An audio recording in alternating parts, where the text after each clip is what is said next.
Hey, this is Scott Weidenkivowitz. In this video, I'm going to talk about this, which is a 2X teleconverter. This one's from Nikon, but I don't care what brand we're talking. So let's talk about what a teleconverter is, and let's talk some pros and cons of using a teleconverter. Basically, a teleconverter looks like a lens. It does look like a lens. It does have a rear mount that goes onto your camera, and then it does have the other mount where your lens will attach to. So I'm going to take off the lens cap and show you right here. I'm about to attach teleconverter, line up the dots, turn, twist, and now it's locked in place. I just converted a 70-200 lens to a 140-400 lens by simply adding that teleconverter. So a teleconverter literally extends your lens. It will extend your lens to a specific distance. Typically, teleconverters are 1.4x, 1.7x, or 2x. Now, if you're using a 1.4, you can just sort of round up to figure out exactly, an average of what your distance might be, or you can actually calculate the actual numbers. If you really want to get specific, you can figure that out too.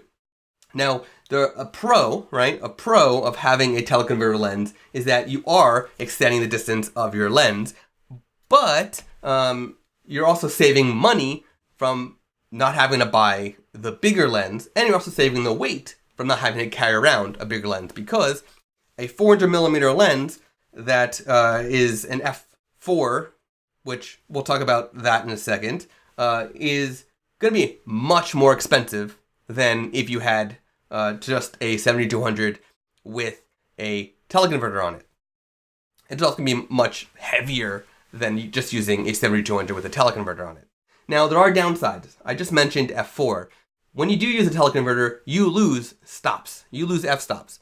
So if you're using a 1.4, you're losing about a stop and a half. If you're using a 1.7, you're losing about 1.7 f-stops. And if you're using a 2x, you're losing about 2 stops of aperture, right?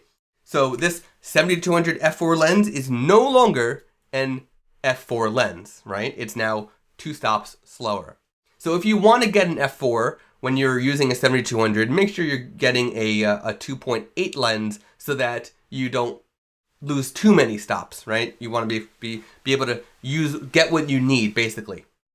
Still, a 70-200 2.8 and a 2x extender is still going to be lighter and likely cheaper than getting a 400mm lens. Now, in addition to losing the stops, you might also lose VR or image stabilizer, IS or VR, vibration reductions for Nikon, image stabilizer for Canon. You might lose that, especially if you're using a third-party aftermarket teleconverter like a Sigma or a Tamron. You're most likely going to lose VR or IS unless you're using it with their lenses. But if you're using it with the OEM lenses, then you might lose it, you might not. Make sure to look at the specs and what the compatibilities are so you know if you are going to lose it or not.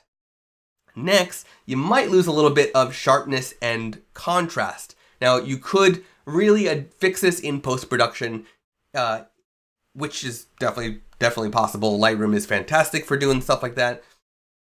You may lose it, you may not. Again, it depends on what lens you're using with it and just how new it is and things like that. So you might lose a little bit of sharpness and contrast, but it's fixable if you do. You will also lose a little bit of the speed of focusing.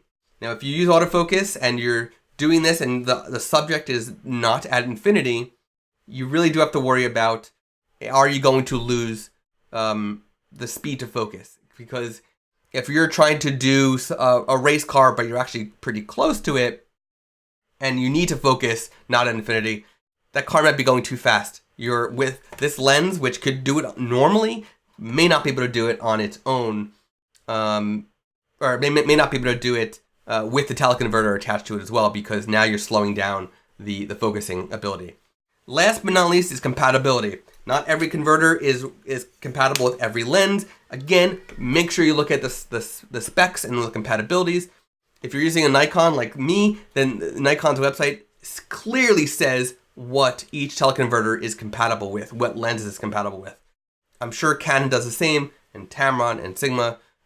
So be sure to check that out. So that is a teleconverter. So many advantages, so many disadvantages. And nice thing is, when you're done, it just gets smaller.